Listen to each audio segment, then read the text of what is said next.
I think it's pretty vibrant. There's a lot of different types of music going on.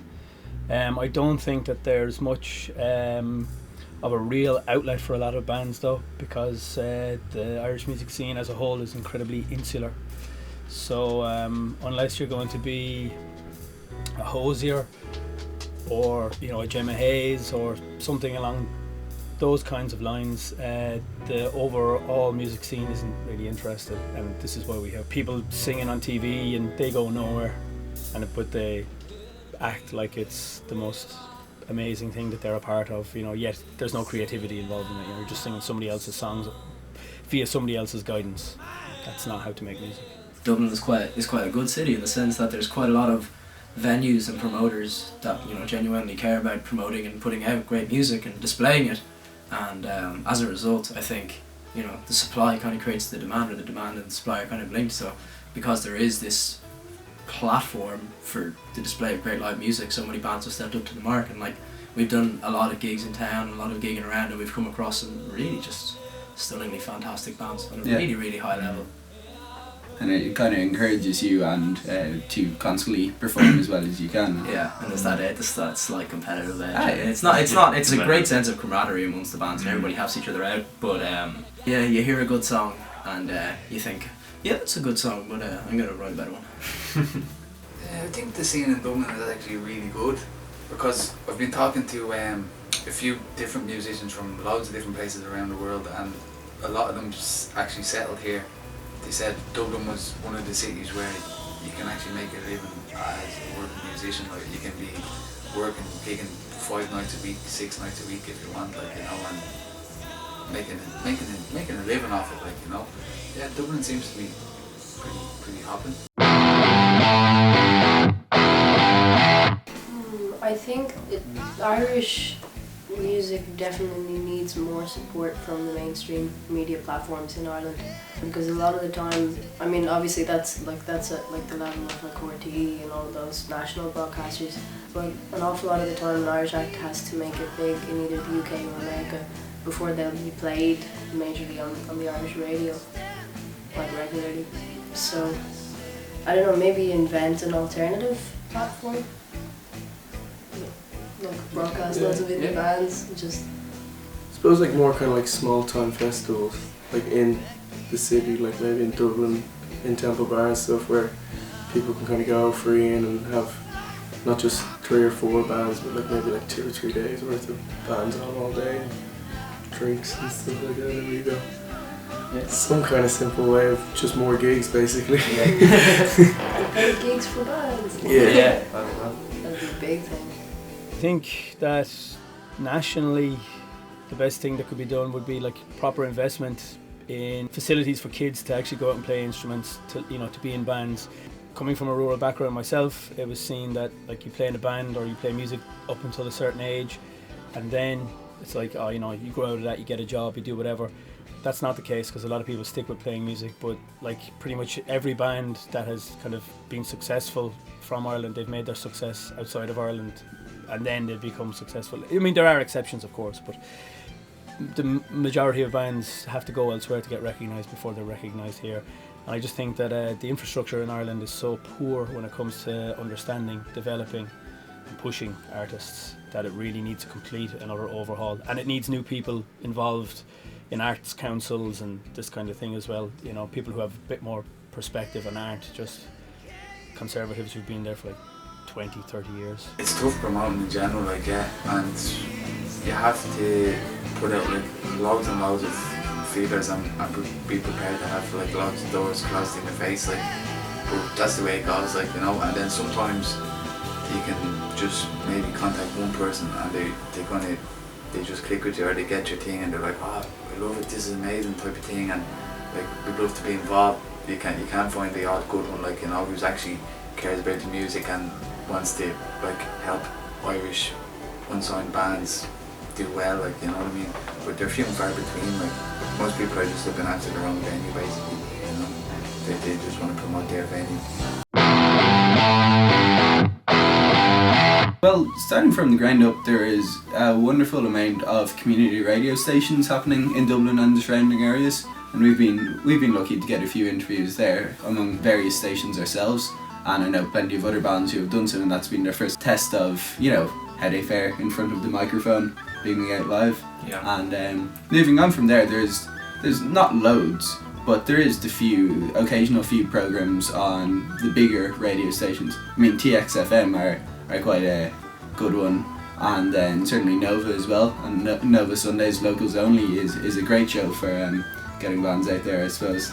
As well as there's Today FM, there's one or two shows, and then I suppose possibly the biggest on radio would be Dave Fanning, who again he's done great work, and he's certainly helped propel or give an extra bit of momentum to several young bands' careers. Then for media, I suppose, TV anyway, Other Voices is a great show. They've been running for several years at this stage out of Dingle, and they've gotten a pretty good worldwide reputation at this stage also. Yeah, I don't know. I do think that the established media outlets in Ireland are just so out of touch and so behind. I mean, you know what I mean. I love Posey. I think his record was amazing, but you got the likes of your man on the Late Late Show. You know, this is the most cutting edge in music happening right now. And I mean, Jesus Christ, if you ever listen to Melty Brains, I mean, like there is okay media outlets in Ireland, but the real source of, I don't know, media power and the best, the most in touch and the most up to date media is the social media in Ireland. There's the likes of Golden Pleck, the likes of State.ie and Night 9 first and foremost, who are really, you know, putting the good word out there about the great bands in the Irish scene, I think. Yeah, certainly in terms of the most cutting edge, you're actually people who have a feel for the scene would just be the social media, like websites, blog sites, who then kind of build a sizable audience from there, because there is people who want to connect with that. Well, the label works on a more of an international basis in terms of artists. I mean, I do work with local artists as well, and those artists, the local artists, have a very particular vision, and we've been friends for a long time before they were in a band together, and you know, once we talked, like their vision of what they wanted to do matched my perspective on how I run the label, and we were all very happy to work together, and they have done very well for themselves. Like, they just played a festival in Iceland last weekend. I was over with them. They toured in the States last November, and I was there with them. So the thing is, bands I think really need to have a vision of what it is that they want, and not just do something because playing guitar is cool, or they want to be like whatever's contemporary or seemingly mainstream. Have your own identity, have your own vision. I mean, obviously everybody takes influence from everything else, but at the same time try not to deliberately and blatantly rob from people, you know, to the point where you're not bringing anything of your own into your own music. I think it all boils down to passion as well. When a band is passionate about what they are doing, and even if it's only a momentary thing, even if it's only like 1 7-inch or 1 demo tape or 1 EP or whatever, if it's that burst of energy in a particular space in a particular period of time, I think it can be incredibly invigorating, incredibly exciting. But unfortunately not all bands really even have that in one song, let alone one release. Facebook and Instagram. Snapchat? Oh yeah, we do have Snapchat, but we never use that. Yeah, we promote ourselves gigging really, I suppose, at the gigs, like we tell people like on Facebook and come to the next gig, so by gigging. We tend to gig pretty often, not as often as we used to, mind, but maybe, let's say a year ago, it was at a stage where we were gigging like every week or second week. Yeah, maybe even every week, and then some weeks we do 2 and within the space of a week. The focus has kind of turned more from live performance to, you know, recording now. I feel that gigging streak was pretty necessary in terms of developing our sound a lot. And developing ourselves on stage, getting used to it. Absolutely. The confidence with the music and everything like that. Now I suppose we're slightly more picky about our gigs in terms of just when we play. We want to put on the absolute best show that we can. And we wanted the right facilities. Yeah, don't want to be doing gigs that are just 3 songs, you know what I mean? We would generally do that now.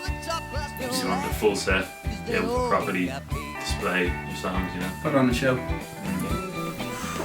It's been, I mean, lately it's like twice a week. Yeah. It's going to be 3 times a week next week, but generally it's like either once every 2 weeks or every week, pretty much. Keep it going. I think it has been a progressively malign thing probably since the mid-90s is when it really like, my memory of it really becoming a big thing was when Boyzone started to mushroom. Once that happened and the likes of Louis Walsh had complete command and influence, it got worse and worse and worse. It pushed out other bands, and then you have like saccharine kind of indie music that gets played on the radio as well. But in terms of like new rock and roll or new heavy metal or anything like that, it's just, you're never going to hear it on national radio. And I think that's a deliberate and conscious choice. I'm basing that on my own experience and also bands that I am friends with who have had to deal with the mainstream music industry here in Ireland, and it is completely indifferent to them, despite the fact that they have followings, they have popularity, and they have support from abroad, not only from the States but from European record labels as well. Yet over here, nobody cares. Nobody gives a shit because it doesn't suit the agenda, basically, you know.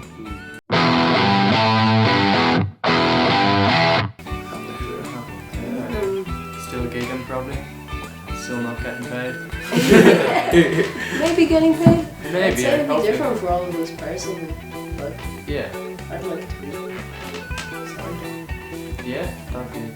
Or Yeah. touring like internationally. Yeah. I think definitely it would be great if we got to the stage where we were self-sufficient with our music, and that we were getting a bit of a name for ourselves, and you know, we had the right support there and the right facilities to enable us to make the best music that we want to make. And I think in terms of like specific location, I'd love to be in a big metropolitan city like, I don't know, London, New York, really getting mixed in there with, you know, millions and millions of people, and you know, just performing every night, recording material. Ideally, I think. Don't give up too easily and be prepared to be in it for the long haul. So, like, you might receive some knockdowns and some like criticism and stuff like that, but that's always going to happen. It happens to the biggest bands, like, you know, and everybody has their own opinion. Somebody will think you're shit, and somebody sitting across the room will just think you're the best thing that they've heard in years, like, you know. So there's no account for taste, as they say. Like, if you can, it's like you have to crack the thing of getting enough people on the bandwagon that people will kind of like jump on board, like, you know, that way. But yeah, for a new band starting out, just like be committed in what you're doing, and if you know that your music is like comes from the heart and it's like there's a lot of hard work put into it, then just keep going, like, you know, and you'll get there eventually. Be yourself, have your own identity, and stop trying to be like everybody else or be mainstream, or, you know, just do your own thing.